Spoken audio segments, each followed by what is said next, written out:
You know what? This is my first time in Johnstown, PA, but I love being in Johnstown, PA.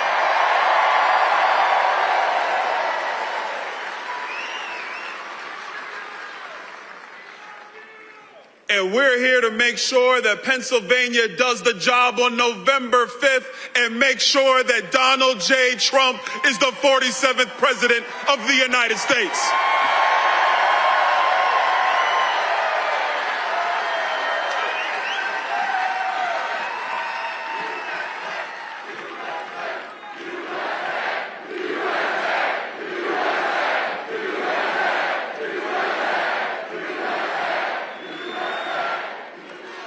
I was in New York last night, and I'm sitting down in the studio, and they say, "Congressman, we want to play you the first clip of Kamala's interview on CNN."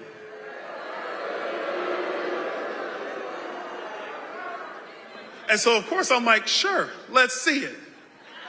I'm interested. And I watched the clip, and in my mind, I'm thinking, we waited 40 days for that? I mean, seriously, we waited 40 days for that. You see America and you see Johnstown. It took her 40 days to come out and demonstrate to the American people that she hasn't changed. She said it herself. Her values haven't changed. They are the same values that will take away your purchasing power. They are the same values that will shut down fracking in Western Pennsylvania. They are the same values that leave our southern border wide open. They are the same values that have our adversaries emboldened. And there is only one person who can stop her and save America, and that man is Donald J. Trump.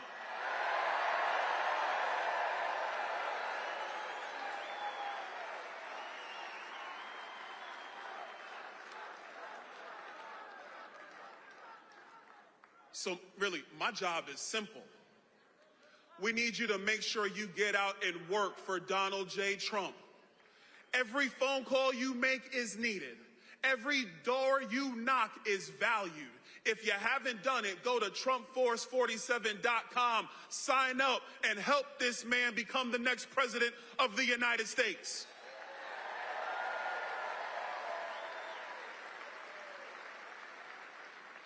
Here's one thing I know. RFKJ, Tulsi Gabbard, Republicans in the House, Republicans in the Senate, moderate voters in our country who have had enough. And they live in Pittsburgh. They live in Philadelphia. They live in Phoenix, Arizona. They live in Milwaukee, Wisconsin. And they all have the same thing in mind. We have got to make America great again. So stand with us, Johnstown. Stand with us, Pennsylvania. Let's win on November 5th. And let's make Donald J. Trump the 47th president of the United States. God bless you. God bless America.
Ladies and gentlemen, please welcome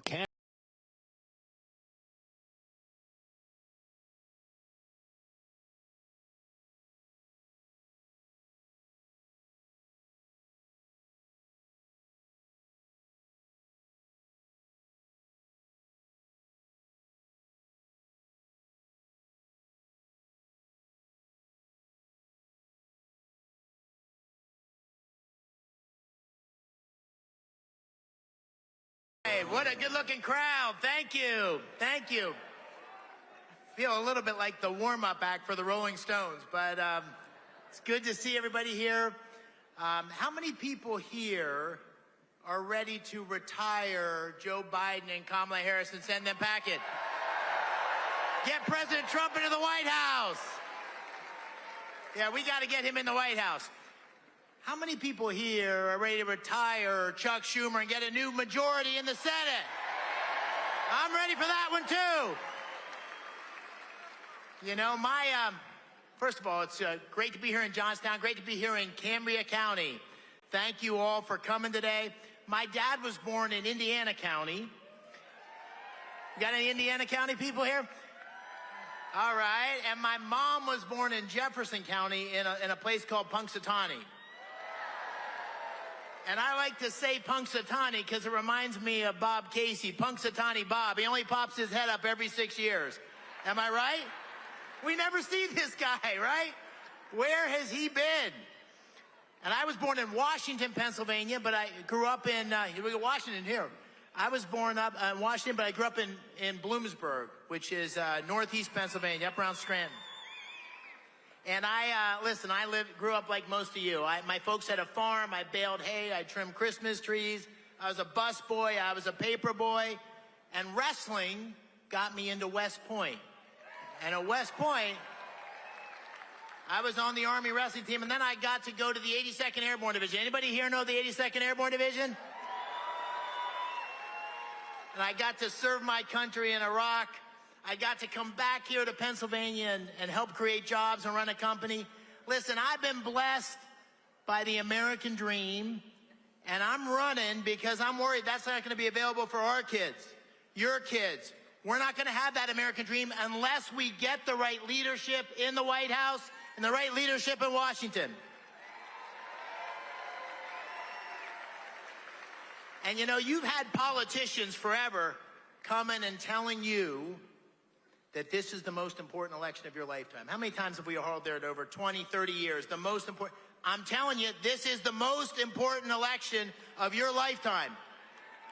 If we don't get the right leadership in place, we're going to wake up one morning, we're already there, and not recognize the country in front of us. We're not going to recognize it.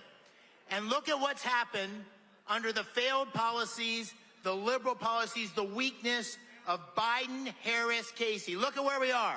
Sky-high inflation that's killing working families, a war on fossil fuels that's standing in the way of the one thing that couldn't unlock all of Pennsylvania's potential. Wide open borders, wide open borders. 4,000 people last year in Pennsylvania died of fentanyl because of the wide open borders of Biden, Harris, and Casey.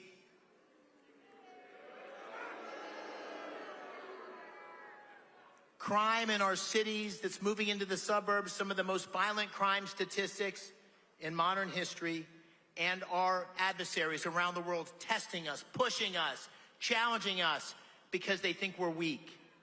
They think we're weak. Now imagine 4 more years of that kind of weakness, that kind of radical liberal policies under Kamala Harris. Imagine the country we would see with Venezuelan-like price controls, with a wide-open border, with trillions of dollars or more spending. That is an America we don't want, which is why we need to put Donald J. Trump back into the White House and a majority in the Senate to get our country back on track. We need common-sense leadership to cut spending and create opportunities for working families across Pennsylvania. We need common-sense leadership to secure our borders and go after those cartels with military capability, if necessary, because they're killing Americans. It's common-sense leadership that we need to open up our energy sector and become the most dominant energy producer in the world right here in Pennsylvania. And it's common sense that we will only have peace if we have strength. We need strength in the White House, strength in the Senate. My friends, I was at State College, Penn State, I don't know, a couple months ago. I met with a bunch of college Republicans, about 50 of them. They may have been the only Republicans at Penn State. And I said to them, what I'll say to you is, listen, I'm going to be okay no matter what happens in this election. Many of you are going to be okay. We got more years behind us than in front of us. I'm 59. I got more years behind me than in front of me. But our kids are not going to be okay. Their kids are not going to be okay. We need to treat this election like our life depends on it, because, ladies and gentlemen, it does. Let's make Pennsylvania great again. Thank you. I've been selling my soul, working all day, overtime hours for bullshit pay, so I can sit out here and waste my life away, drag back home and drown my troubles away. It's a damn shame what the world's gotten to for people like me, people like you. Wish I could just wake up and it not be true, but it is. Oh, it is living in the new world with an whole soul. These rich men north of Richmond, Lord knows they all just wanna have total control. Wanna know what you think, wanna know what you do, and they don't think you know, but I know that you do. 'Cause your dollar ain't shit, and it's taxed to no end, 'cause the rich men know the rich men.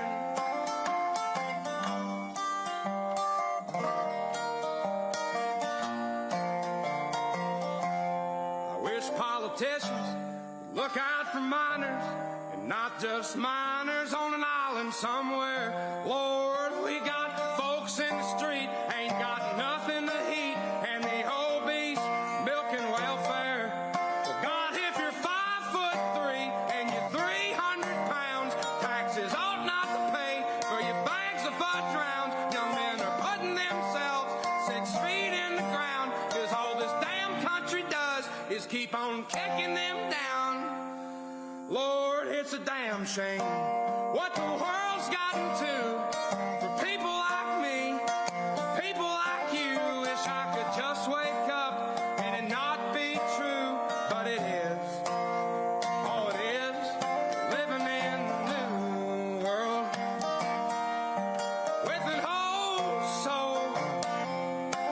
These rich men north of Richmond, Lord knows they all just wanna have total control. Wanna know what you think, wanna know what you do, and they don't think you know, but I know that you do. 'Cause your dollar ain't shit, and it's taxed to no end, 'cause the rich men north of rich men.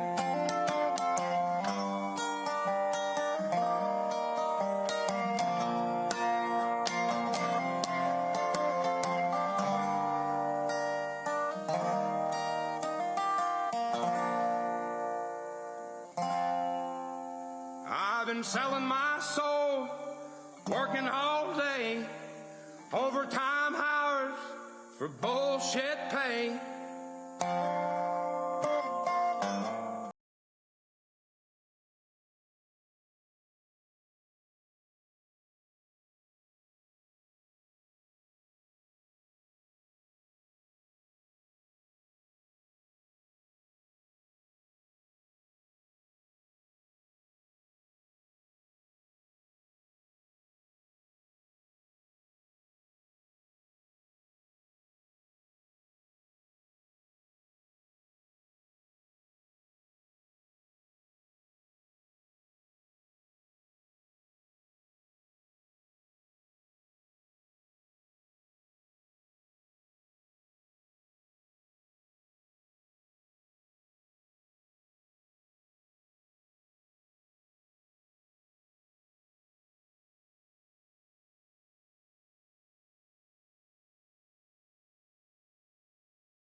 and gentlemen, please welcome the next president of the United States, President Donald J. Trump.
Wow, thank you very much, everybody. I love this place. I love it.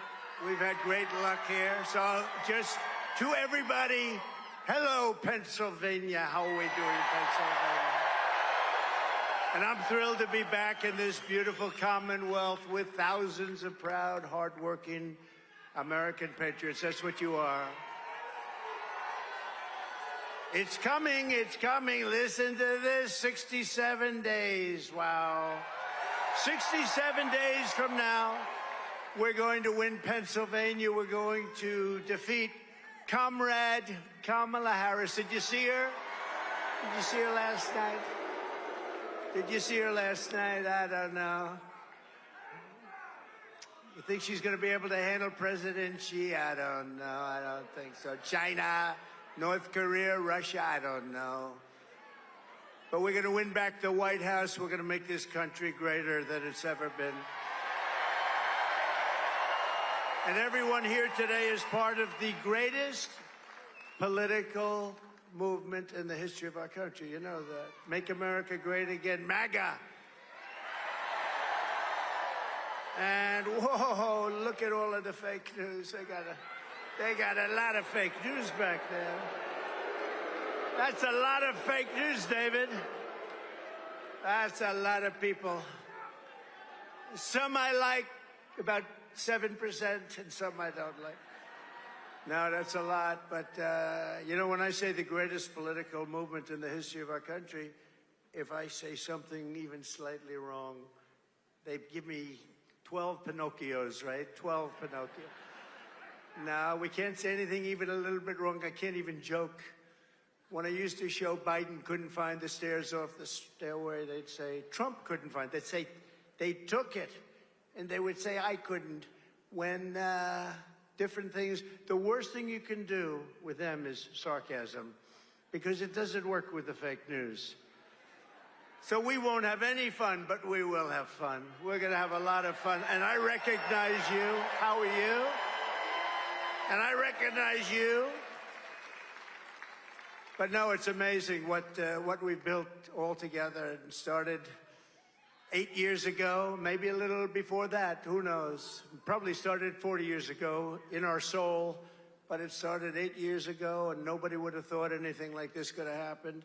And it represents a tremendous piece of the Republican Party, and more importantly, it represents a tremendous piece of this country, tremendous piece, a lot more than 50%. Therefore, we have to get out and vote. This past week, I was honored to receive 2 endorsements of former Democrats for president, Tulsi Gabbard and Robert F. Kennedy, Jr. And they're both great people. They were Democrats, as you probably know, and they felt very strongly about the endorsement, and I feel very happy to get it. Every day we are welcoming more Republicans, independents, traditional Democrats, and old-fashioned liberals. You know, they don't use that term anymore. They use progressive. We don't use that term. We like liberal better. Progressive sounds so good. It sounds progressive. They're not progressive. They're the opposite. Together we're fighting to secure our borders, end the endless foreign wars, and defend the working people of America. And coming in, I heard some of the most beautiful speeches. I heard just beautiful, beautiful speeches. I want to thank all of the speakers that preceded me. Beautiful speeches.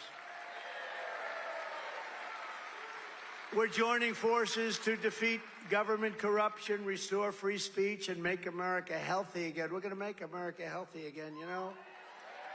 We're a nation that is not doing well in a lot of ways, and we're not doing so well with health, but we're going to solve a lot of those problems, I think, over the next short period of time. A lot of it's common.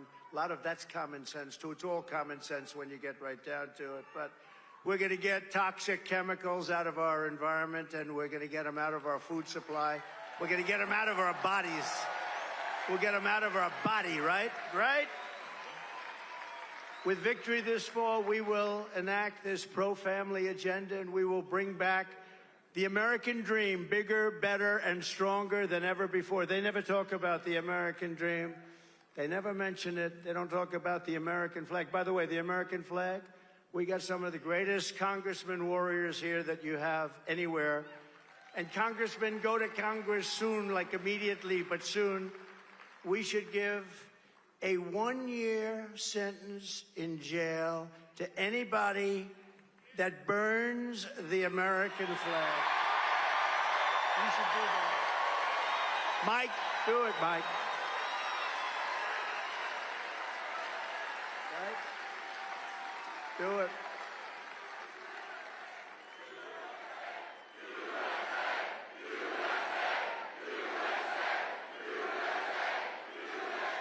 That looks so bad at the Democrat National. I always call it Democrat. You know, they want it to be called Democratic. I said, then change your name. They don't change their name. Sounds worse, so I use it. But at the Democrat National Convention, I watch those American flags burning all over the place. I think it's a disgrace. And they said it's unconstitutional to stop it. Like hell it is, okay? Like hell it is. It's not unconstitutional. It's like when I stopped the riots in Washington. They were taking down statues. They were having a lot of fun. They didn't know what they were doing, having a lot of fun. And I pulled out an old law from 1907, because we don't pass laws like that are tough.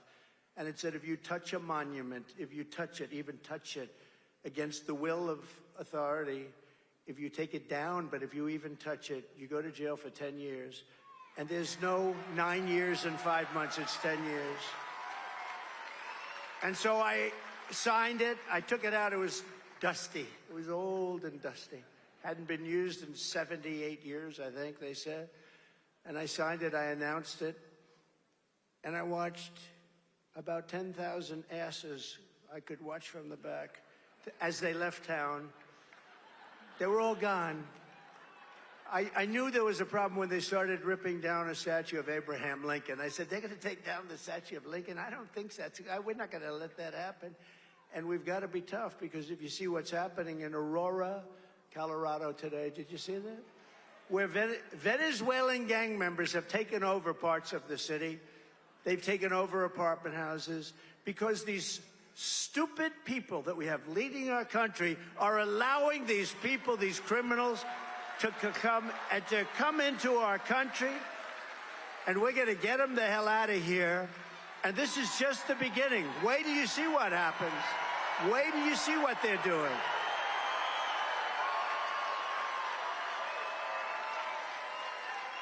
Unbelievable. No, it's these congressmen, they're just shaking their head. They can't believe it. They can't believe two things, actually. The size of these crowds. You know, you could fill this place up 3 times. Why didn't you get a larger arena? Huh?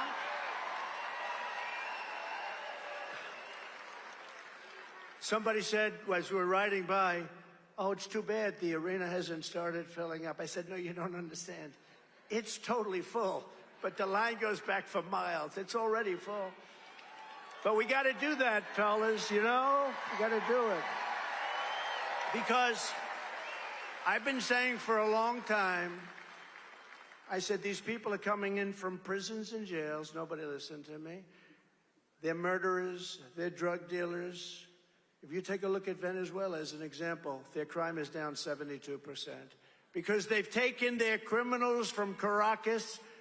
They've taken their drug dealers. They're emptying their prisons into our country. Their crime is down. All over the world, crime is down. In the Congo, in Africa, 22 people deposited into our country. Where do you come from? The Congo. Where in the Congo? Jail. What did you do? We will not say that. You can imagine.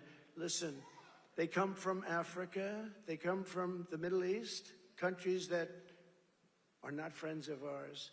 And they're coming by the millions, And these fools, Kamala, who's a Marxist, these fools are letting them come into our country, destroy our country. And I said, you know, did you ever see the hat? I don't want to brag, but they do have a big selling hat. You know what it says? Trump was right about everything, right? Front row Joes. Front row Joes.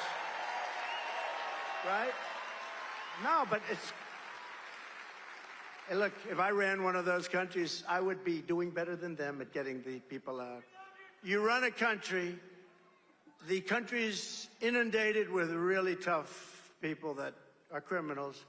I want to get them the hell out. If I was the head of a country, the president of a country, if I was in charge of anything having to do with the country, I would have moved them out even faster than they're doing. They are moving people into our country at numbers that nobody's ever seen. And those countries are becoming safe countries. And wait till you see what's going to happen. You know, they're just getting acclimated. You know what that means, acclimated? They're getting used to a society that really goes too far. And the only thing they go after is guys like Trump because he protests an election. That's the only thing they're good at going after. They don't go after criminals. They don't go after people that kill people. They don't go after drug dealers that kill, on average, 500 people during their lifetime. So a drug dealer kills 500 people, and the only thing they would understand would be the death penalty. If you had the death penalty for drug dealers, you wouldn't have any more drugs. You wouldn't have any more drugs.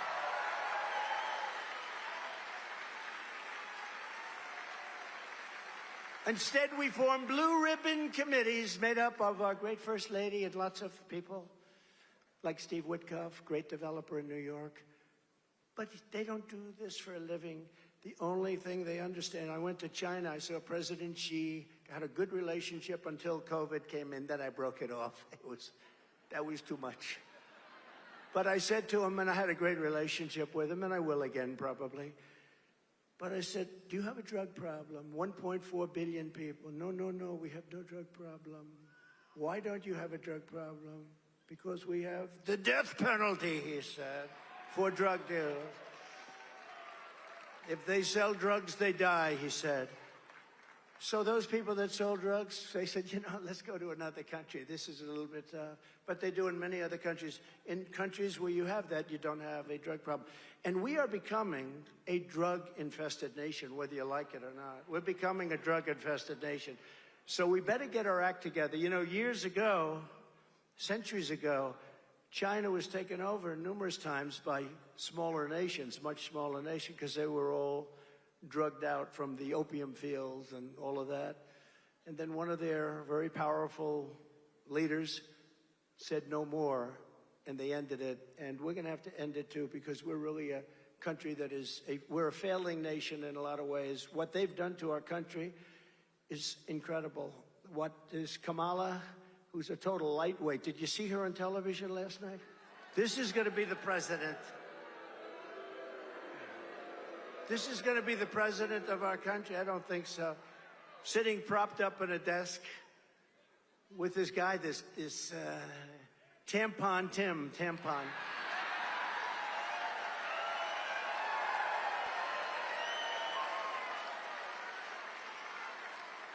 And it's the first interview she's done in, like, nobody's ever seen anything like it. And if you're too weak to do a one-on-one interview with a person that was so soft, you know, I know Dana, she's always, you know, always nasty. She was so nice to the Democrats. It's much easier to be a Democrat, but we don't agree with their policies because their policies will destroy our nation. So we can't do that. We can't do that. But it was a very weak interview from the standpoint of CNN. I think CNN should be ashamed of themselves. If that were me, aren't they? Sir, I heard you want the death penalty for drug dealers. Why? Well, you know, I'd like to end the drug epidemic, if that's okay. Remember this, and I said it. Every drug dealer, on average, kills 500 people. That's not mentioning all of the families that are destroyed forever. They're destroyed forever. And we have to do something about it because we are becoming, and we are, a drug-infested nation. We have to do something. And if you did that meaningfully, you will, in 1 week, stop the drug problem. Nobody's going to be selling drugs. Nobody. I don't know if the country's ready for it, but they should. You know, we lost, they give you fake numbers, the real numbers. We lost probably 350,000 people last year to drugs, to fentanyl and other drugs.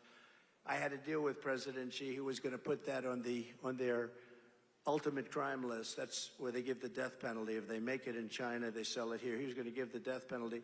When we had a rigged election, what happened is when I left, they never picked it up. Biden never picked it up, so they never did it. But they were going to give the death penalty, which is their ultimate punishment. You can't get too much more ultimate than that. They were going to give the death penalty to the fentanyl makers in China if they make it and sell it in here. And they were going to do it because, you know, otherwise we weren't going to do trade. Little things like, we won't trade with you anymore. We won't pay you billions of dollars anymore. So easy. So easy. But people like Kamala, she let San Francisco die. She destroyed probably the greatest city, maybe one of the greatest cities, but could be. A friend of mine, Bob Tisch, used to say years ago, he said San Francisco is the greatest city in America. That was probably 1670. He passed away, great guy, he passed away, but he used to talk about San Francisco all the time. Today, you can't walk into San Francisco. She destroyed it. She destroyed it. She's the one that started it, too. She was the district attorney. Then she destroyed California along with Gavin Newsom. You know, one of the truly bad governors. But the fake news is doing everything possible, everything they can to help Kamala Harris. Do you ever notice nobody knows what her last name is? I go, okay, I'm going to give you the first name. Tell me the last name. I say, Kamala. They have no idea who the hell she is. But as they find out, you notice our poll numbers are starting to skyrocket. When they find out that she's a Marxist, when they find out her father, you know, is a Marxist professor, you know that. When they find out that she was the one that destroyed California and San Francisco a long time ago, you can't have this. Look, we have to put our country back into shape. Somebody said, women don't like Donald Trump. I said, I think that's wrong. I think they love me. I love them. I love them. Speaking of them, North Carolina, these women, this is number 227 rally. And they've been to some other than rallies. 220. They're wealthy as hell. Look at them.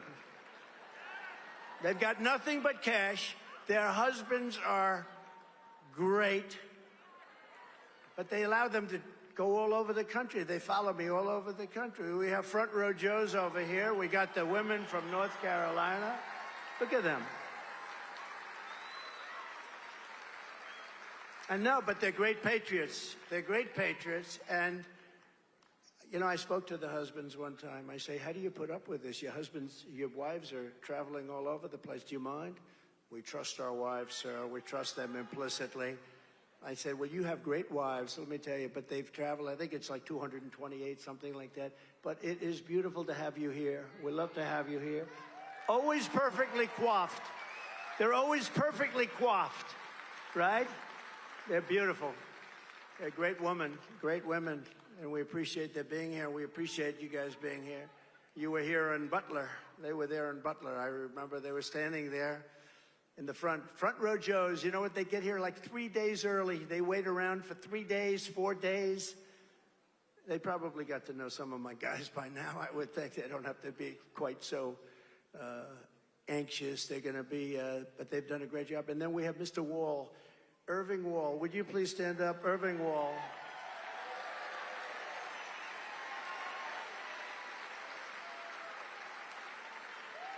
He is a great guy, and he was there for Butler, too, wasn't he? He was there. I saw him there. But he's been to many shows. How many shows have you been to? He's lost track. I agree. I agree, but I appreciate it. We appreciate it. The whole place appreciates it. Ultimately, they're patriots. It's not about me. These are incredible patriots. These ladies are incredible patriots. So I just want to thank you. Incredible. But to show you how bad the fake news is, some of the Gold Star families, you probably read this over the last couple of days, and, you know, a lot of people say, sir, don't hit down on them, the fake news.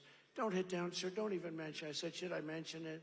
Don't hit down. Well, but it became sort of a story. So I always like to mention it, because if you don't mention it, our supporters don't really know what to believe, and they sort of believe this stuff. So the Gold Star families and incredible people, and I got to know them because 13 families who were, as you know, lost a loved one in Afghanistan so needlessly because we have an incompetent president and vice president, grossly incompetent, and we had Milley and these incompetent generals that should have been fired immediately. Not one person was fired over Afghanistan. And by the way, Russia saw that. They went into Ukraine because they said, I had no idea that the United States was so stupid. So, and you know, when I was running that, I spoke to the leader of the Taliban. They run the whole deal. And I said, Abdul, don't even think. Don't do it, Abdul. Don't do it. Because they were killing our people. And they were really killing them previous to me and Obama. They were killing them in the Obama administration and with Biden. But how did he do in the debate? A friend of mine said, sir, what did you do? I said, how good was I tonight? Sir, you probably got him thrown out. Now you're going to have to run against somebody new. I said, I don't care. I have to do what I have to do. We have to do what we have to do, right? And I look forward to the debate with her. But what happened, so with Afghanistan, you know, I do the weave. You know what the weave is? I'll talk about like 9 different things, and they all come back brilliantly together. And it's like, and friends of mine that are like English professors, they say, it's the most brilliant thing I've ever seen. But the fake news, you know what they say? He rambled. That's not rambling. When you have, what you do is you get off a subject to mention another little tidbit, then you get back onto the subject, and you go through this, and you do it for 2 hours, and you don't even mispronounce one word. And they say he had 100,000 people. You know, in New Jersey, we had 107,000 people. They never like to report it, so I say it. But In Wildwood, New Jersey, they announced 107,000 people. And then they say, well, look at this. I mean, if you gave me a big arena, we would have said 45,000 people or something. But it is rather brilliant. But they say, yes, you rambled, but in Afghanistan. So what happens is you take the wonderful families and they come in, and we're in Washington. They said, would it be possible, sir, would it be at all possible for you to come because we're celebrating our child's life? The child was buried because of Joe Biden and Comrade Harris. Would it be at all possible, sir, for you to be there? And I said, yeah, it's going to be real tough. I was really, like, far away. And sometimes it's tough. But I said, you know what? We have to do it. And I got my team and I said, let's go. We're going to Arlington Cemetery. Okay?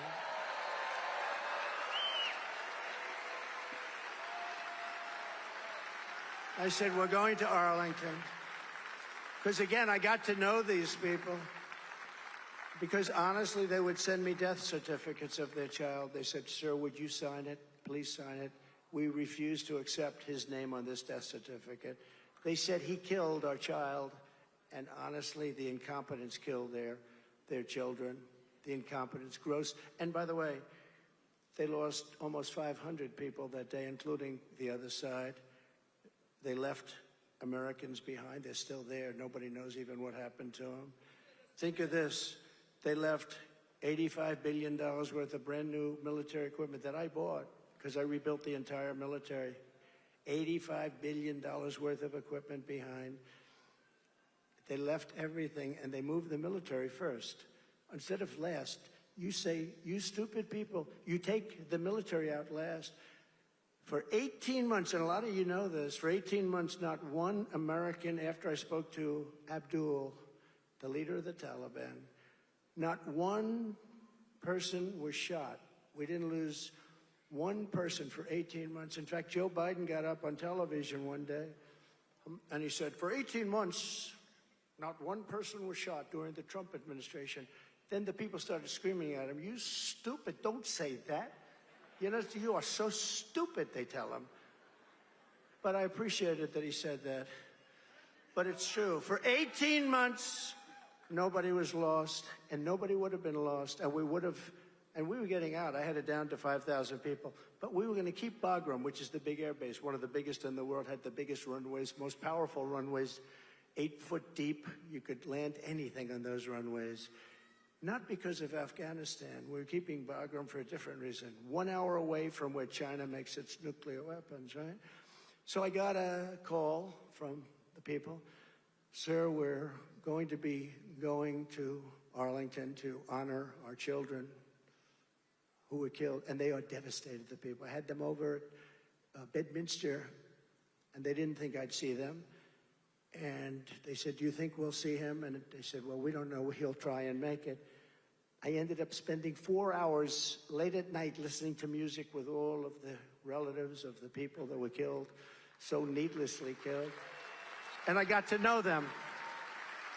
I got to know them, and we were looking at the sky, beautiful place. We're looking at the sky, and we're listening to Elvis, and we're listening to Elton John. We're listening to everybody. And I said, look, your son is looking down at you. And it was, the whole thing was beautiful. And you get to know them. They didn't think I'd see them, but at most I would spend 15 minutes. And I ended up spending many hours. So I got to know them. So they called up and they said, do you think you could be there, sir? I said, I'll try if I can. And we really had to turn things around. Anyway, I got there. And we had a ceremony. We had the changing of the guard. No, we had a beautiful ceremony. And then they said, sir, could you come to the graves? Could you come to the graves? After the ceremony, they said, could you come to the graves? Would that be possible? I said, I will. But I got like this big stadium. Something was waiting.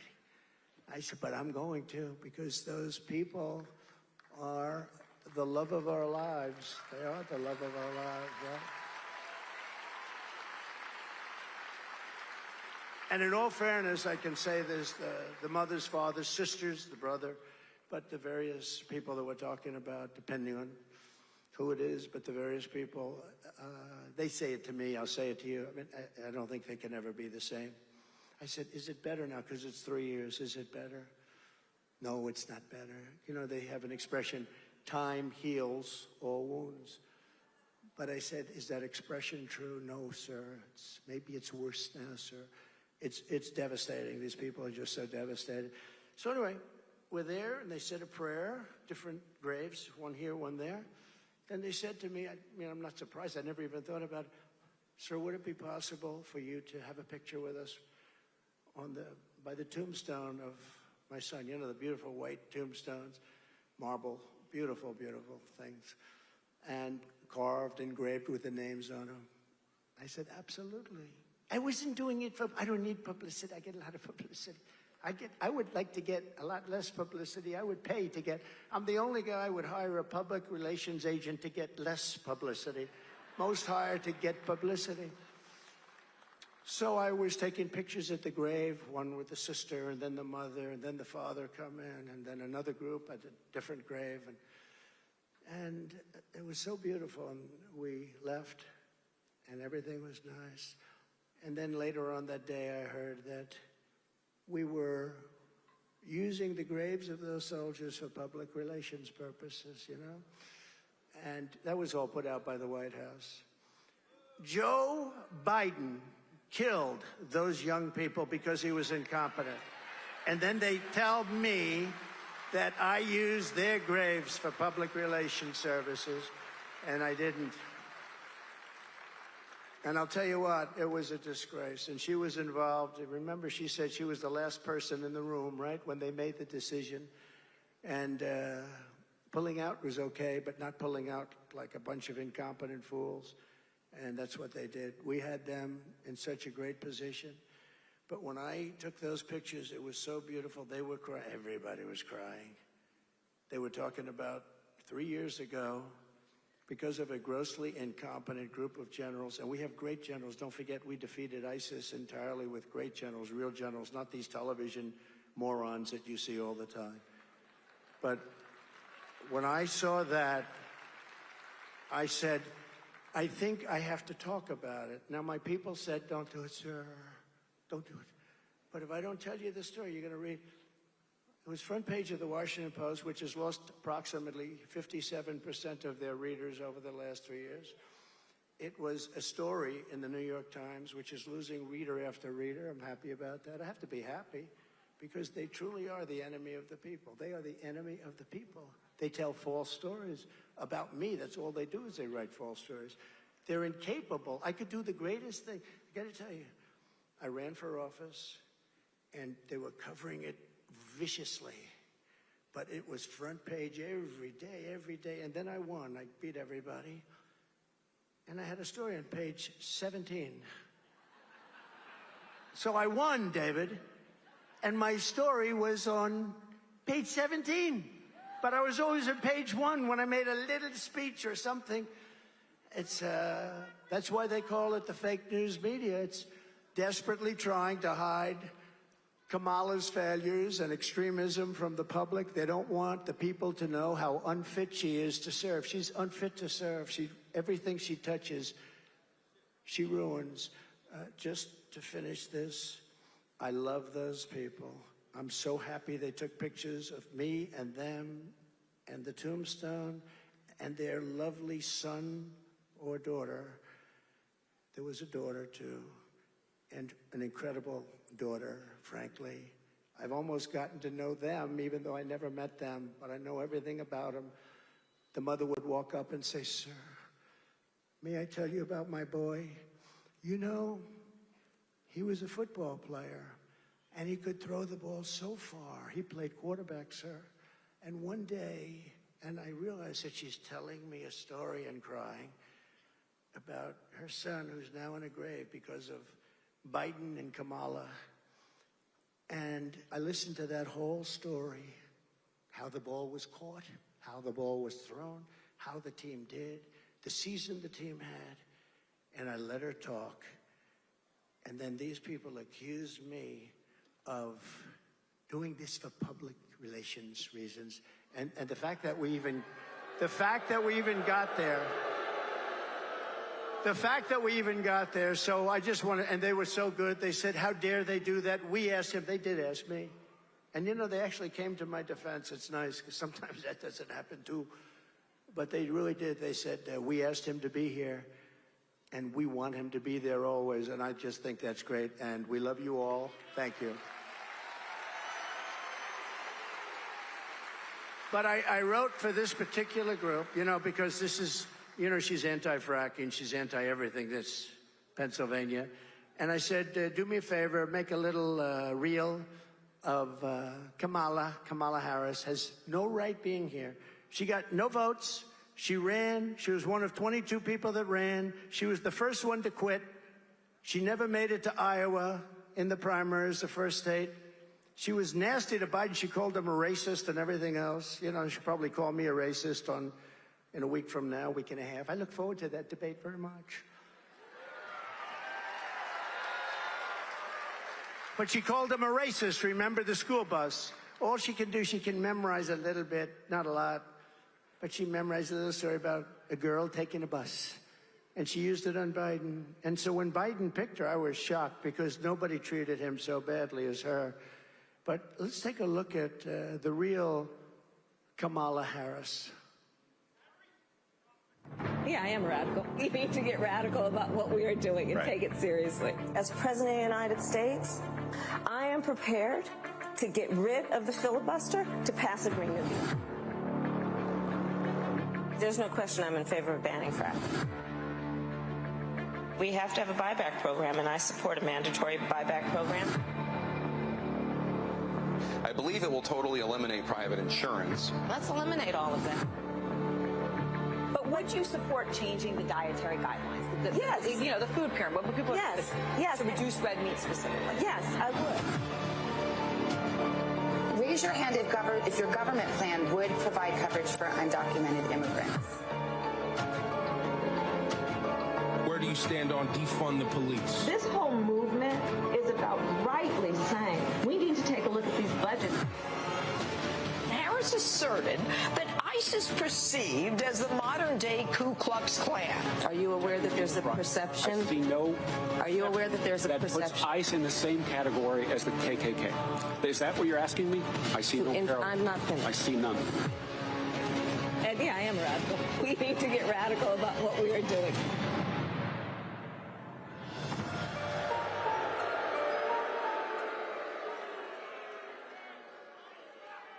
But that's her. And now she's changed everything. In fact, I think she is going to soon apply for, give me an application for joining MAGA. She's going to be wearing a MAGA cap. Now, that's her, and she can't do anything about it because that's where she is. Or with a politician, when they come out with something, that's where they end up, and she will destroy the great Commonwealth of Pennsylvania. Just remember that. And we should win a blowout. We should blow them out. You know, we win the state, we win the whole thing.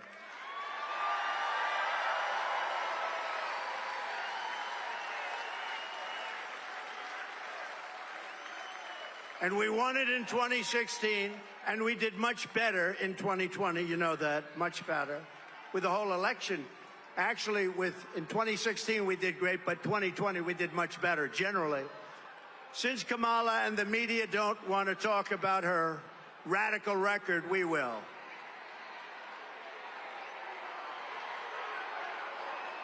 Beautiful.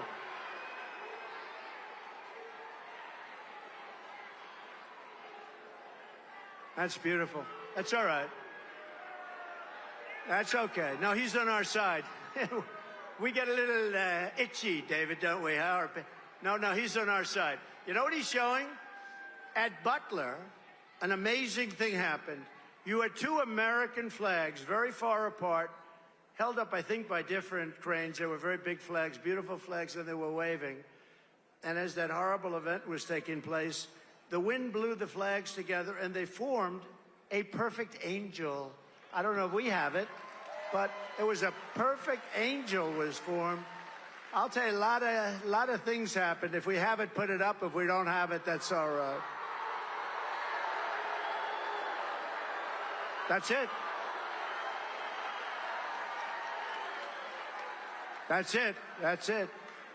He had the angel. He held up the angel, and our people went after him. No, he's on our side. He's on our side. Thank you very much. It's very nice. I've never seen banners so beautiful, right? No, he's on our side. I mean, the problem is if he was on our side, you know, we can have 35, 40,000 people trying to get in. And if one person stands up and says, I don't like you, Trump, it becomes a headline. Major problems, right? No, but he is on our side. Thank you very much. That's nice. For nearly 4 years, Comrade Kamala Harris has overseen a nation-wrecking border division, flooding our communities with 20 or 21 million, and it could be much more than that. And don't listen to 15 and 16. You're way gone. Those days are gone. 20 million illegal aliens from 158 different countries as of now.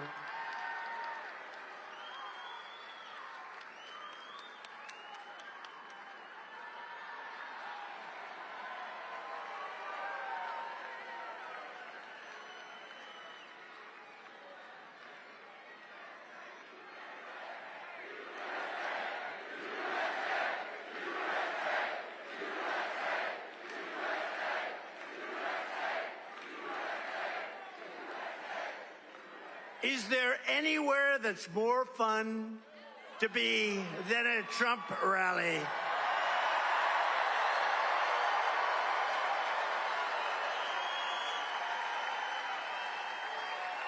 Right? There's nowhere. There's nowhere. It's nice Friday. You know what? And we have plenty of time. Friday afternoon. Steve is here. David's here. All my friends are here. We have the best son in the world here. But all my friends are here, and let's just take our time and have a good time, right? Or should I hurry it up? Should we give you the short version or the longer version? Harris lost. Listen to these numbers, though. Seriously, if this were a Republican, they'd be stringing them up. Now listen to this number, because you have to understand what it means. 325,000 children have been lost. They've been allowed to be trafficked all across our borders. She flew in illegal aliens by the hundreds of thousands, and many of these were young children. But we have no idea where, think of the number, 325,000 children are missing. Many are dead. Many are involved in sex operations.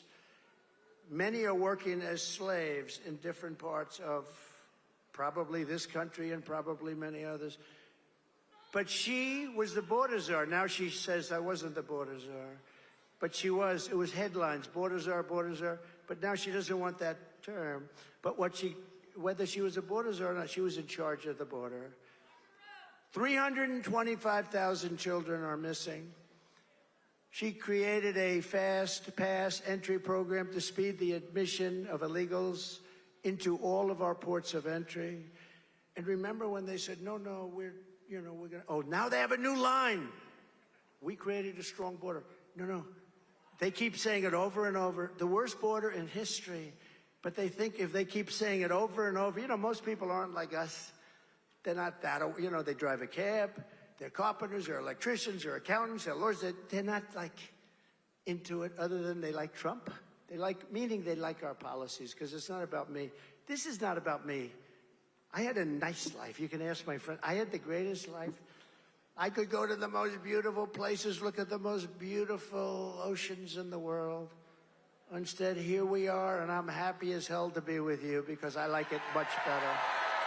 I like this much better.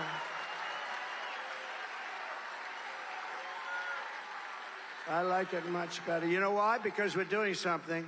We're saving our country. I wouldn't do it just because I like it.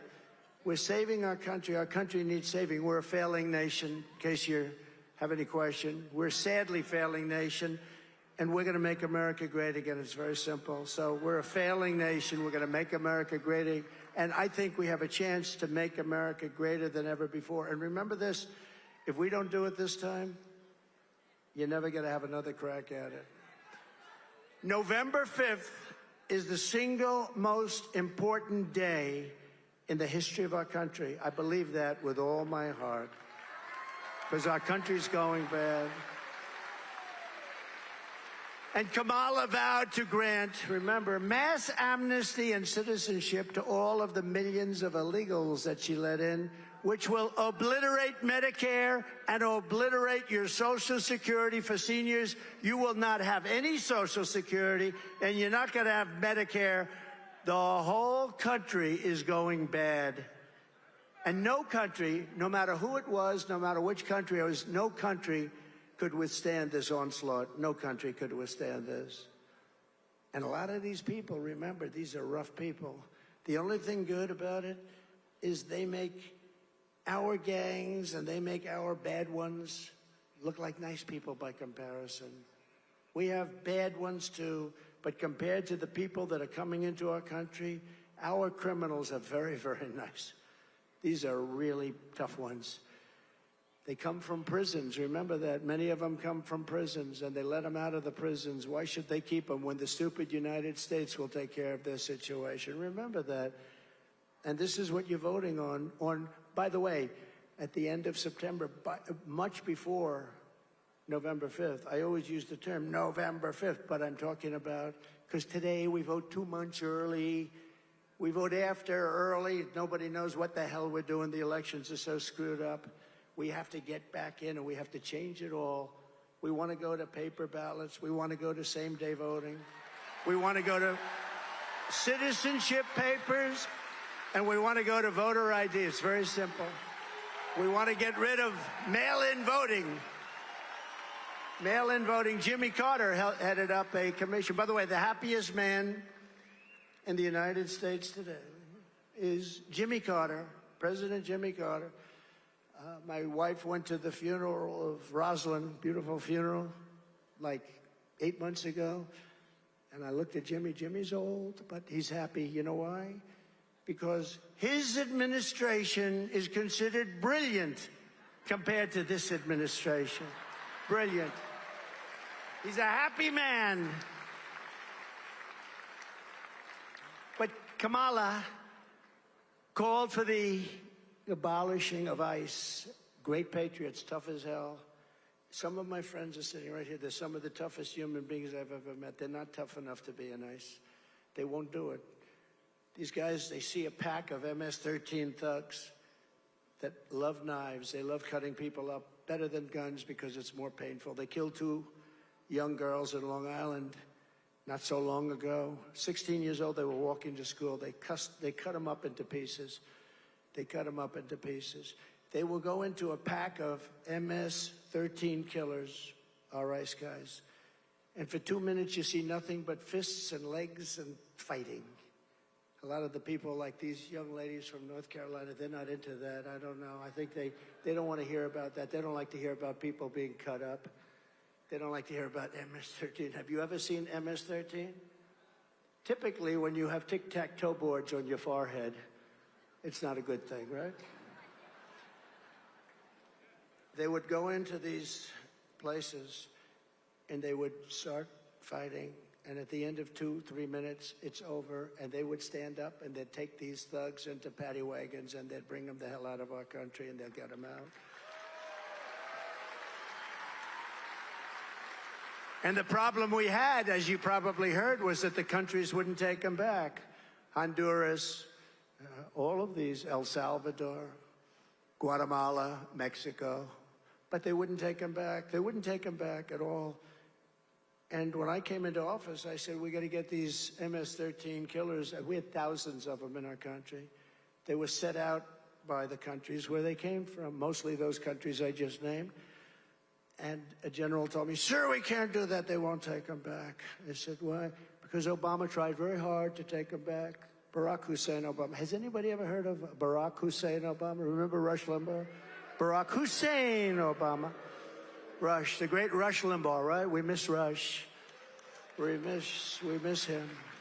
But they wouldn't take him back, and the general said, sir, they won't take him back. They put planes on the runway when we're about to fly in. They'll take their commercial jets, put them on the runway so you couldn't land. They'd stop up all the buses. So they'd bring them there, and they'd have to turn around. Couldn't get them in. This is for years. I said, General, how much money do we pay them in aid every year? Sure, I'll find out. So he comes in to find. So we give them $750 million a year. By the way, sounds like a lot. That's peanuts compared to what we give them. But it's still a lot of money. Sure, we give them $750 million.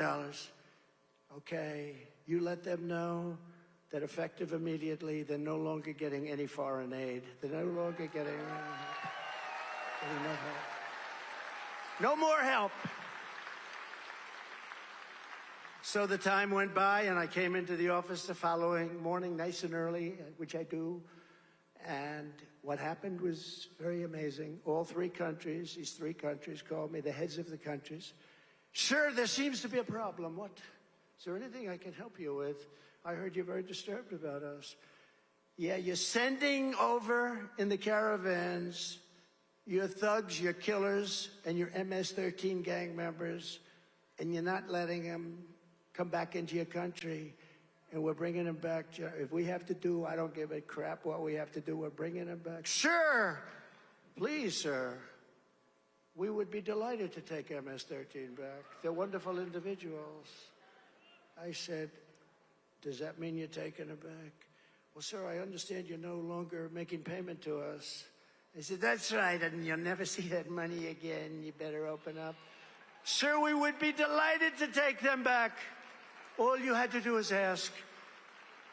10 minutes later, I get a call from another, the exact same conversation. Could have put it on tape, it would have been identical. Sir, is there a problem? Yeah, you're not taking your criminals back that you sent into our country. We would be delighted to do so. And we took out MS-13 by the thousands and thousands and thousands. And now they're probably all coming back through this weak and pathetic administration that we have. Kamala has provided deportation immunity to the vast majority of criminal aliens. Immunity meaning you can't get them out. Living inside the United States, she's importing MS-13 gang members back into our country. Nothing's going to happen good with MS-13 gang members. And they're going into our high schools, and they're going to class in the high schools, and they're accosting our kids. They're rough kids. These are rough ones. We are being conquered in a certain way from within. If you think about it, like in Colorado today, Aurora, they're taking over the city. They're taking over. They're going in with these massive guns, AK-47s and others, AR-15s, if you ever heard of that one. But they're going in, and they're taking over our cities. You watch what's going to happen. We have hundreds of thousands of these people in certain of our cities. And if you think they're going to behave, they're not going to behave. These are rough people. These people came from rough places. And they're just sort of getting acclimated now, right? They're getting acclimated. And now they're finding out, gee, we're not allowed to, the police aren't allowed to talk rough to you, or the police gets arrested. I mean, if the police people do their job, they end up losing their pension, they end up losing their families, they end up losing their house, their car. And they're learning this, these guys. And wait till you see what's going to happen. But it's already been happening. They've killed many, many people in our country. I was at the border last week, and I was with the parents and other family members of some of the young kids that got killed, viciously, violently killed by illegal immigrants coming into our country. We can't have this. It's just, our country, it's not sustainable. Our country's going to fail. These people are stupid people that are running our country. They don't have any common sense. They believe in an ideology. And if you look at Kamala and you look at what she's done to every place she's touched has turned to shit. Every single place she's touched. I have to say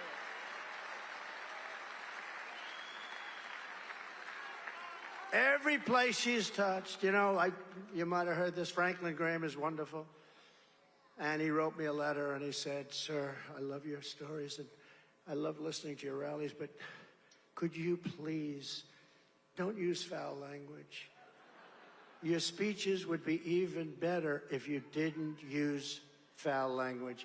But there's an example. It's not really that bad a word, but how can you top that word for what I'm talking about, right? What word?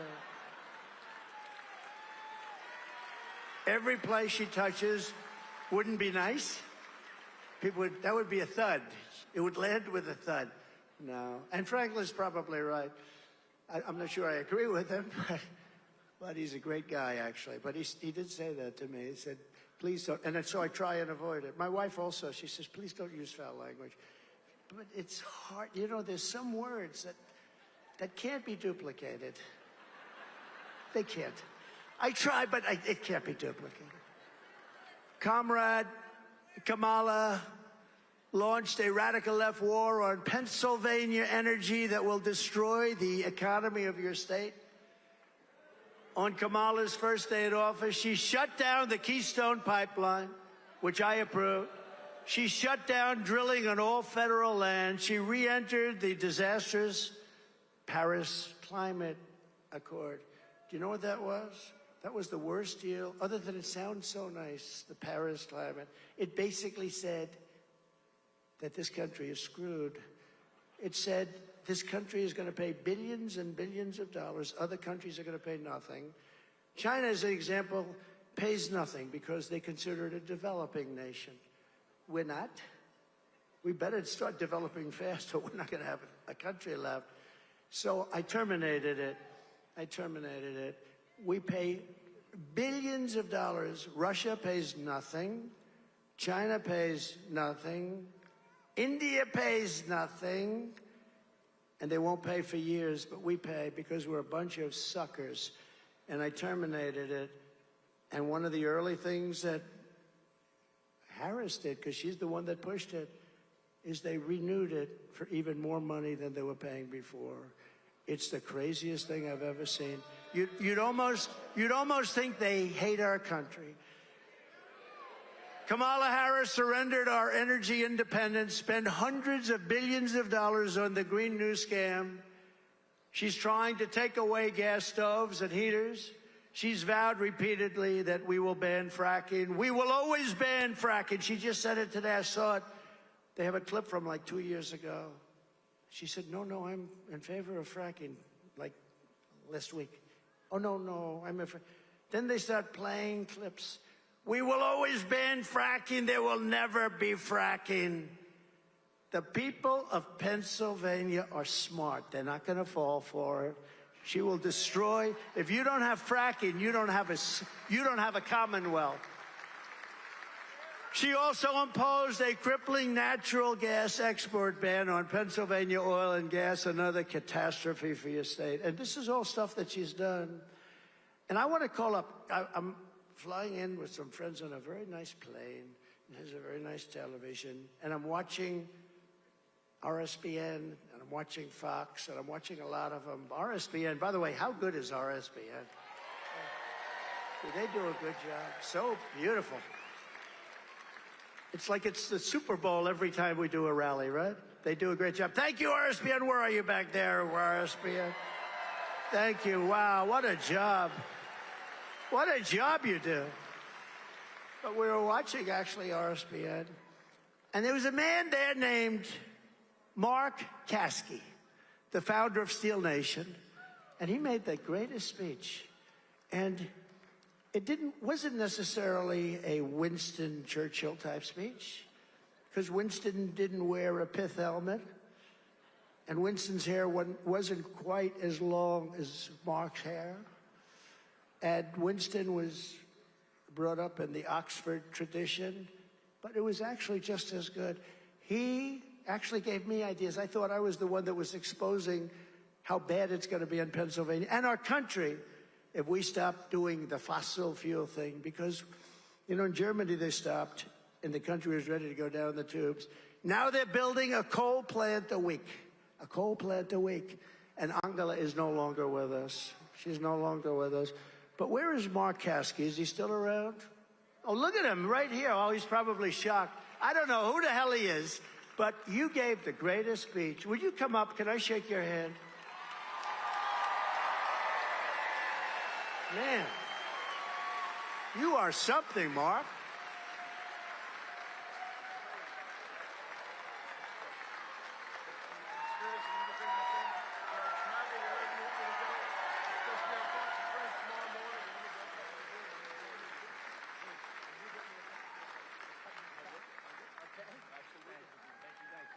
Hey, Mark. You want to say something? Come on, say something. Come here. He can say a little bit more, right? Winston Churchill, I'm not. I was born and raised in Carolina and Pittsburgh as an adult, and I've been a Yinzer for a long time, President. You know, the war on energy by the left, and it's not just here, it's worldwide. What's happening in Europe right now is a shame. To even think about EVs here in America when the technology's not there. We would have to cover 2/3 of America with solar panels to power this great country of ours. We have the Marcellus Shale right below our feet in West Virginia, Ohio, Pennsylvania, and New York, but New York's not bright enough to take advantage of it. That Cuomo family kind of shut that down a while ago, President. We were on stage with President Trump in 2019 at the convention center in Pittsburgh. We're going to have better results this year, but the people behind me, let's stick together, all the oil and gas and coal workers, nuclear workers, power plant workers. Let's put Mr. Trump, President Trump, over the line.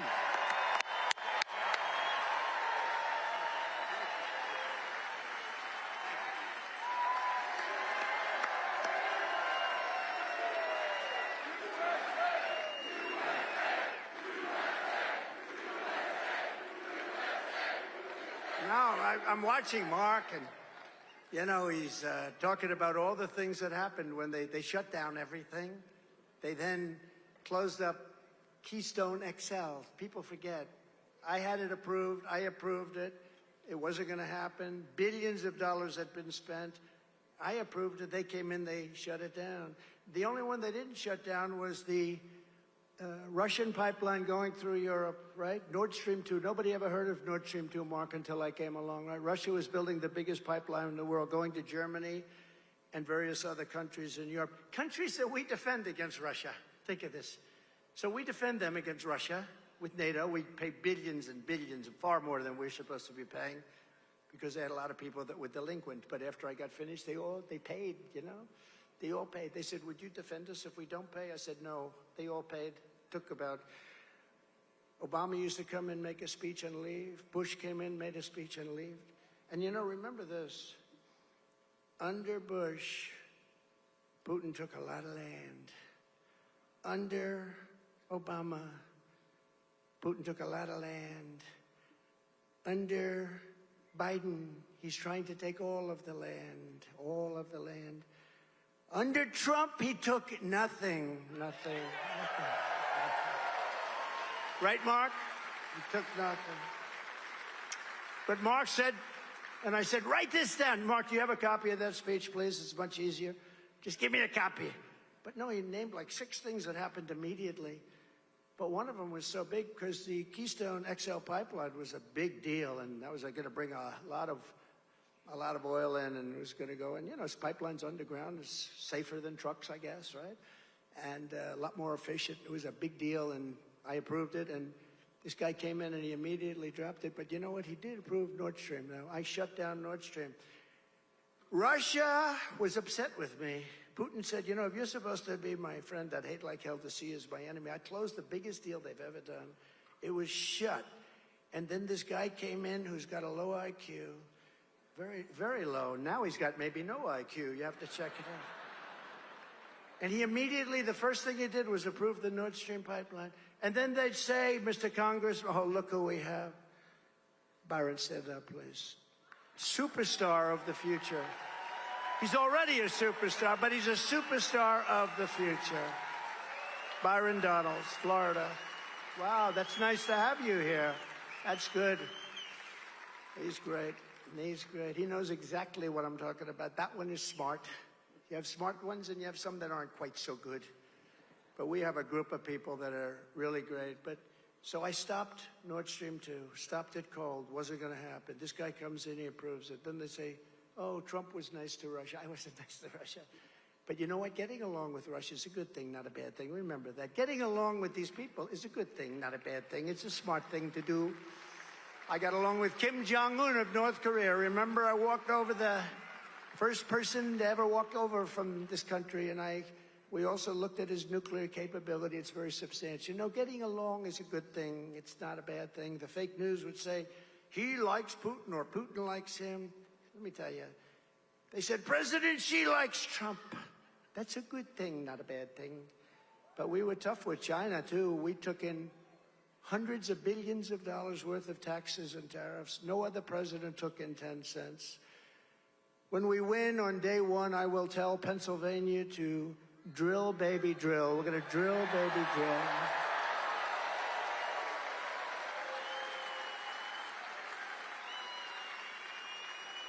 And you know, a man named Mark Levin. Does anybody know Mark Levin? He's great. But he said something to me. He said, you know, he loves this country so much. His show is fantastic. And I do an interview with him this weekend, so I hope you're going to watch. But he's very smart, very tough, but he really loves the country. And he hates what he sees happening. But he sent me something. He said, if you'd like, you can read this at your rally today. And if you like it, you can use it anytime you want. And I think I'm going to do it because it's not very long, and we have plenty of time, and it's only about 100 degrees in here. It's actually not that bad. But Mark is a great man, and he's a great patriot. And he writes, here's what we know about Comrade Kamala Harris. She just doesn't care about the American people, especially hard-working, middle-class Americans. She just doesn't give a damn about you. She does not care about the deaths, sex slavery, drugs, criminals coming across our border. She has been vice president for nearly 4 years, and she did nothing to stop it. All she does is complain. She says it's not her job, but it is her job. She does not care about the middle class struggling over inflation, the cost of gasoline, electricity, or the cost of food. She does not care if you lose your job or cannot find a job. She does not care if you have to run up your credit card. She does not care if your family are struggling, and she did absolutely nothing to fix it. She's the vice president, but she just does not care. She does not care about women's rights because she supported destroying women's sports and athletic scholarships. She wants men to play in women's sports. She does not care about protecting little children from sex change operations because she chose Tampon Tim as a running mate who believes the state, not mothers and fathers, should have the final say on sex change operations for their children. Can you believe it? Can you believe it? Can you believe that? Kamala Harris wants to outlaw your car and truck and force you to buy electric vehicles, whether you like them or not, whether you can afford it or not, and they don't go far. She does not care how it impacts you or your family. Kamala Harris does not care about senior citizens because she believes illegal aliens should receive Social Security and Medicare, which she knows will bankrupt those insurance programs, making it impossible for you to receive your pension and health care, which you paid for your entire working life. That's true. She wants to destroy your private health care, even if you like it, even if your employer contributes to it. And she wants Washington, D.C. to make your medical decisions. She wants Washington to decide what procedures and medicines and care you should receive. Whether or not you like it is not important. Kamala Harris had nearly 4 years to show us who she is. She is an uncaring politician with a radical ideology. She is a Marxist. Despite her campaign of lies and flip-flops, We know who Kamala Harris is. We know by her actions and we know by her inaction. We know she does not care about working people, about the middle class, about any of our great American citizens. She does not respect you. Ask the families of the 13 service member heroes who died during the surrender of Afghanistan if Kamala Harris cares about our young people. Just ask them that question. Does she care about our military? The answer is no. Ask the cops in the street trying to protect you from murderers, rapists, and thugs if Kamala Harris cares about law-abiding citizens. Ask the families of women raped and murdered by illegal aliens and the teenagers cut to shreds by gangs from El Salvador and Venezuela if Kamala Harris cares about you. Harris has opposed school choice for poor inner-city kids. She's opposed police in schools to protect your children. And she's defended stocking school library shelves with filthy graphic books. She refused to prosecute pedophiles who molested your children. When she was DA and AG in California, 2 places she absolutely destroyed. Does this sound like someone who cares about children? Kamala Harris has failed you. She has failed as vice president. She has broken trust with you. She has done nothing for the middle class, working families. She's done nothing even for hardworking people. Your eyes don't lie. You see it. We all see it. She's sitting as the vice president of the United States, and yet nobody knows who the hell she is. She does not give a damn about you. This is the real Kamala Harris, and now she wants a promotion. Well, I'm here to give her a demotion, not a promotion.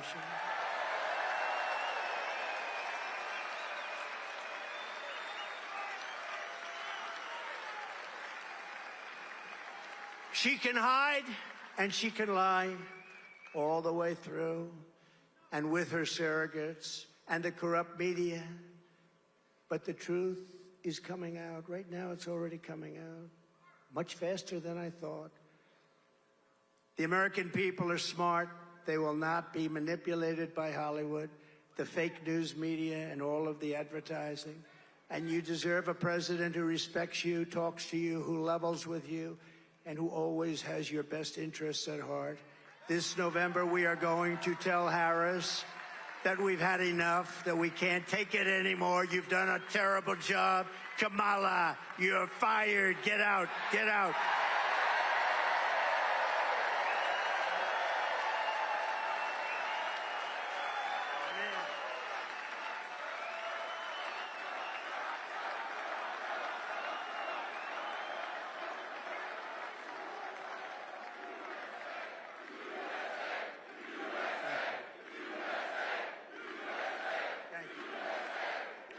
Thank you very much. We're pleased to be joined today by some warriors. We want warriors. That's what we need. And they're friends of mine, and they fought by my side, and we've done so many things. Right to try. We all know what right to try is. You're terminally ill, and you weren't able to get our space-age great medicines, cures.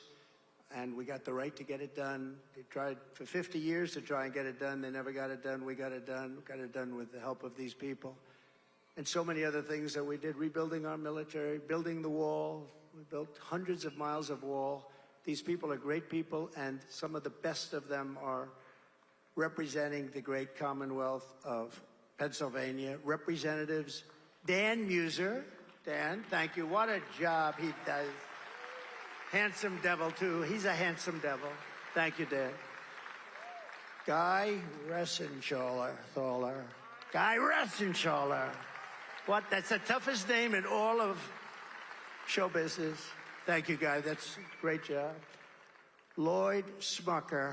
Lloyd, thank you very much. Thank you very much. Thank you, Lloyd. John Joyce. I saw him take the jacket off. That was quite a scene. That was quite a scene. Byron Donalds from Florida, who you met, the winner and a star. And a man who, right from the beginning, was with me. He's a tough guy, too. He used to sit outside. It was like 10 degrees below zero, and he wouldn't wear even an undershirt. And he's not that pretty to look at, I'll be honest. But he's a tough cookie, and the people of the state, of the Commonwealth, they really love him. He's a fantastic American, fights like hell for everything that's good. Congressman Mike Kelly. Right? How's that? Good job for you? Thanks, Mike. Good job, Mike. Today he's wearing a shirt. I don't want to see him without a shirt. Ambassador Carla Sands, who did a fantastic job a little while ago, and she was a great ambassador. Thank you, Carla. Beautiful job today. The mayor of Slippery Rock, John David Longo. John, thank you. Thank you, John. Great job. And the man who's going to defeat your terrible Senator Bob Casey. Bob Casey, by the way, just say, look, I don't want to spend. Nobody knows who the hell he is. His father was there a long time. He's there a long time. They're tough to beat. You know, I was telling them, they are tough to beat. But this guy's a hero. He's a star. He was a brilliant student. Everything he ever did, he went to Wall Street. He became like one of the biggest people. And I know I just see it. Some of these guys, they've been there for years and years, and I'm not knocking them. They're survivors. What they are is survivors more than anything else. But this guy is an outstanding person. This guy is not a survivor. He's somebody that can really turn the country around and somebody that we need. And maybe I'd like to have him come up and say a few words. Dave McCormick, please. Come on up, Dave.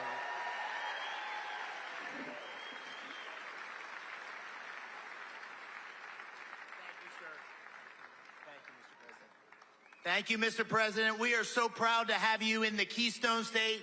This is ground zero where you're going to go back to the White House based on what happens here in Pennsylvania. Right here, ground zero.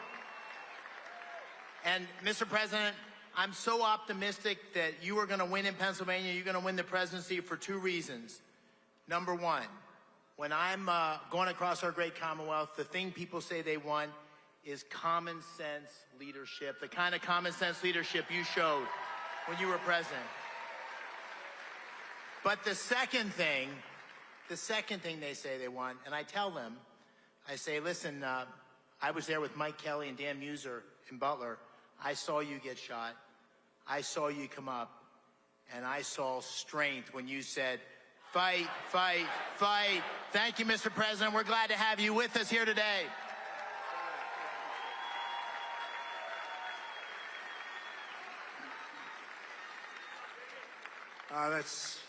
He was there, by the way. He had just left the stage, actually. That was good timing. That was good timing. Just left the stage, right? I said, say hello to Dave. And then it began, a horrible thing. Also with us are Bob and Sherry Kepka. Where's Bob? I got to see Bob. Where is he? Where the hell is Bob? My golfing buddy. Bob Kepka. So he's the son of two great golfers, and they're both phenomenal people. One is Brooks. He's one of the best in the world. He just won last week. That is oh, look at him. He's shooting me as I'm talking. You can't do that. You're supposed to be standing up listening to every word. He's shooting it. I can't believe. Okay, so, hey, Brooks, your father's doing a great job. Your family is the greatest. But Brooks is one of the greatest players in the world. He's got 5 majors already as a young man. 5 majors, that's Hall of Fame all the way, right, Steve? And I'll tell you, he gets it from somewhere. He gets it from that guy, because that guy can play. We play each other, but Trump can play too. We play each other, we have a good time, right? We have say hello to the family, you two boys, everybody, okay? Thank you. Thank you both. Sherry, thank you. Great guy, great family. And 2 amazing Puerto Rican musical legends. They're legends. Justin Quiles and Anuel. Do you know who they are? Do you know who the hell they are? Come up here, just fast, fellas, come on. Because I don't know if these people know who the hell you are. but it's good for the Puerto Rican vote. Every Puerto Rican is going to vote for Trump right now. We'll take. Hi, fellas.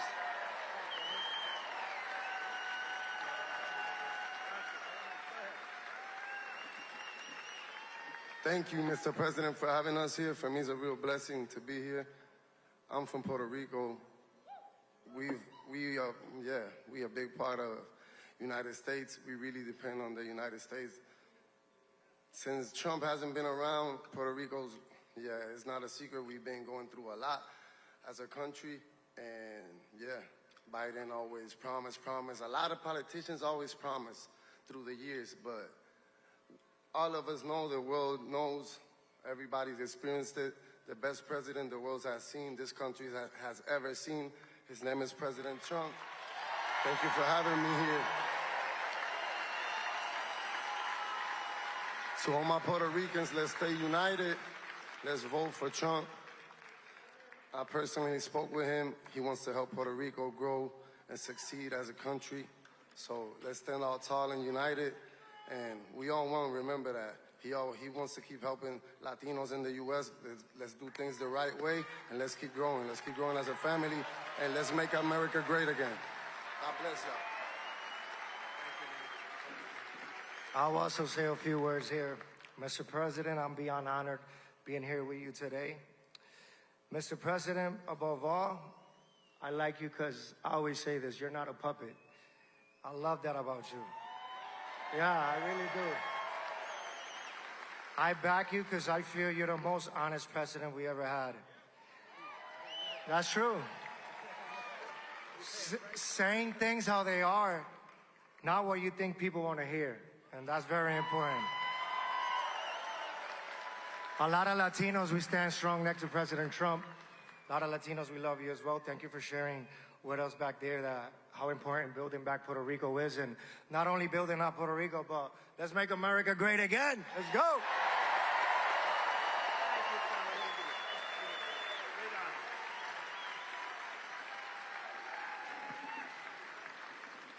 Wow, that's great. That's really nice. Great honor, fellas. Very talented guys, too. Just one final, a friend of mine who's been a friend for a long time, one of the most successful people in New York and Florida and all around. Wherever he goes, he's successful. He never fails. He really does it. He's very extraordinary. Mr. Steve Witkoff. He's right here. Steve, stand up. Thank you. Thank you, Steve. Thank you. Got one of the great families, too. One of the great, great families. One of his boys is looking down right now, very proud of Dad, right? Looking down, your brothers, he's looking down saying, I'm so proud of my dad. But Steve is just extraordinary. So thank you, Steve, for being here. Appreciate it. Thank you. From the moment we take back the White House from Kamala and Crooked Joe, we're going to have 4 of the greatest years in the history of our country. It's going to happen. We're going to get it done fast. Starting on day 1, I will seal the border and stop the migrant invasion into our country. We will carry out the largest deportation operation in American history. We have no choice. We will halt the invasion and deport the illegals. She will let in the next 15 million people, and if they won in 4 years, we will have had over 100 million people from all over the world enter our country, and many of them likewise will be from prisons, mental institutions, gang members, criminals. We're not going to do it. She will destroy this country. She's worse than Biden, because Biden wasn't a real believer in the radical left. She is. That's all she knew. That's what her father taught her, a Marxist professor. That's what he taught her. We will defeat inflation very quickly, and we will make America affordable again. People cannot afford to live here. We will make America the dominant energy producer in the world by far. I already brought it to #1. We were energy independent 4 years ago. Look what happened. We're going to be energy dominant very soon. We have more liquid gold under our feet than any other country in the world, and we will use it to reduce taxes and energy costs for our people. We will also start paying down debt very substantially. In 12 months, we will cut your energy bills in half. We will cut them in half. And that includes heating, air conditioning, electricity, and gasoline. I will turn the United States into a manufacturing superpower very quickly. We were ready to do that. We had the most successful country economically in the history of the world, and we'll get it back very fast. We will no longer allow foreign countries to take our jobs and steal our wealth. In Mexico, they're building massive automobile factories that the UAW head doesn't know. The people know. That's why the people are for me within the UAW, United Auto Workers. But they're building massive plants. They're owned by China. They think they're going to make cars, sell them into the United States. No, they're not. I will put a 200% tariff on every single car, and no car will be coming to the United States. We will make our own products and buy far less from foreign countries that we are buying right now, other countries that make us pay a tax to do business with them will be charged the same tax or tariff when they send their product into the United States. It'll be called the Trump Reciprocal Trade Act. So if China or any other country charges us a 100% or 200% tariff or tax, we will then charge them a 100 or 200% tariff or tax in return. I will end the electric vehicle mandate. I will cut every job-killing regulation of the Harris-Biden administration. I cut more regulations than any president in history by far, and I gave you the largest tax cuts of any president in history by far. And make our auto manufacturing business stronger than ever before. We're going to bring in tremendous numbers of factories. They're going to all be brought in because it's going to be too expensive for people to make them outside. They're going to all come back. We're going to bring it back. We've lost 72% of our automobile manufacturing business over the last 30 years. It's going to come back. When I'm back in the White House, we will pass large tax cuts for workers and no tax on tips. No tax on tips. So if you're a restaurant worker, a bartender, hospitality worker, a caddy, a barber, driver, or anyone else who relies on tip income, your tips will be yours. You know, they've given you inflation. They've taken all your money away. And, you know, she heard this, and 2-3 months later, she said there will be no tax on tips. How original. That's why we talk about the American dream. She heard that the other day. So she'll start talking soon about she's going to bring back the American. She doesn't know what the American dream is. I will fight for and protect your Social Security and Medicare with no cuts whatsoever. And we will have no tax on Social Security benefits for our seniors. No more tax.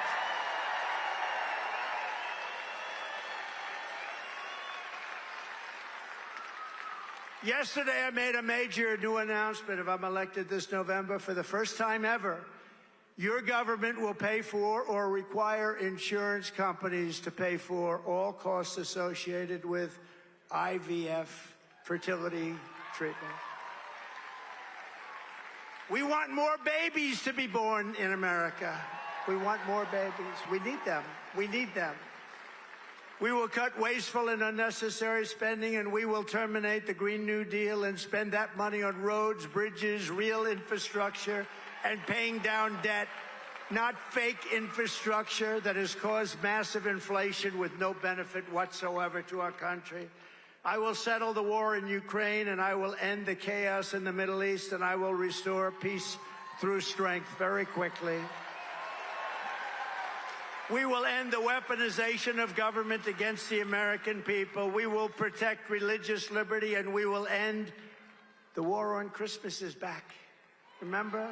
8 years ago, I said there's a war on Christmas. They were afraid to say Merry Christmas, and we had it won, but now with how much can it take? But we will stop that very quickly.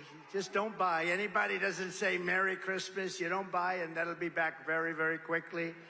When I return to the White House, I will also stop the indoctrination of your children and protect your parents' rights. We're going to protect parents' rights. We will rebuild our cities, including Washington, D.C., making them safe, clean, and beautiful again. In Washington, D.C., you leave the Commonwealth, you want to go see the Washington Monument, and you end up getting stabbed. You look at dirty roads with bad barricades, with graffiti all over the marble. It's going to be cleaned up real fast. We're going to take it over. We're going to run it properly. And we're going to have tough law enforcement. People aren't going to be shot in Washington, D.C. anymore. And we will keep the U.S. dollar as the world's reserve currency. It's fading. We're not going to let that would be like losing a world war. You can't let that happen. Then we would be a third world nation. This is how we will end the era of inflation, mayhem, and misery under Kamala and Crooked Joe. We will unleash safety, prosperity, and peace for Americans of every race, religion, color, and creed. Together, we will deliver low taxes, low regulations, low energy costs, low interest rates, low inflation, so that everyone can afford groceries, a car, and a home. We will stop the invasion, end migrant crime, support our police, strengthen our military, build a missile defense shield all around our country.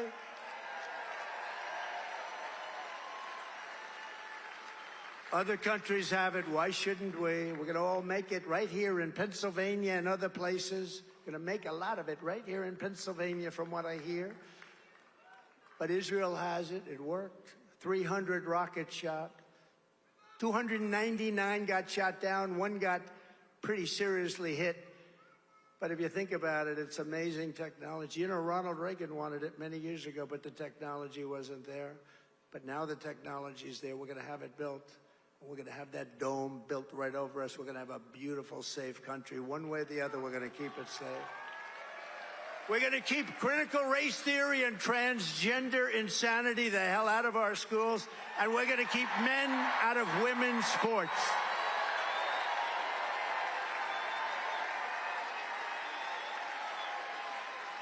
We will defend the Second Amendment, restore free speech, and we will secure our elections. Everyone will prosper. Every family will thrive, and every day will be filled with joy and opportunity and hope. But for that to happen, we must defeat Kamala Harris, a Marxist, and we must stop her country-destroying liberal agenda once and for all. We have to stop it. And I think a lot of things are happening. Look, people are seeing who she is. All you had to do is watch yesterday. Give me a break. That's not a president. That's not a president. That's not a president. And we can't let that person destroy our country. So get your friends, get your family, register, volunteer, and get the hell out to vote, okay? Front row Joe. Right? Because we want a landslide that is too big to rig. Too big to rig. Too big to rig. And go to swampthevoteusa.com. Swampthevoteusa.com. On November 5th, we will save our economy. We will rescue our middle class. We will reclaim our sovereignty and restore our borders. We will put America first, and we will take back our country. Together, we will make America powerful again. We will make America wealthy again. We will make America strong again. We will make America proud again. We will make America safe again. We will make America free again. And we will make America great again. Thank you very much, Pennsylvania. God bless you.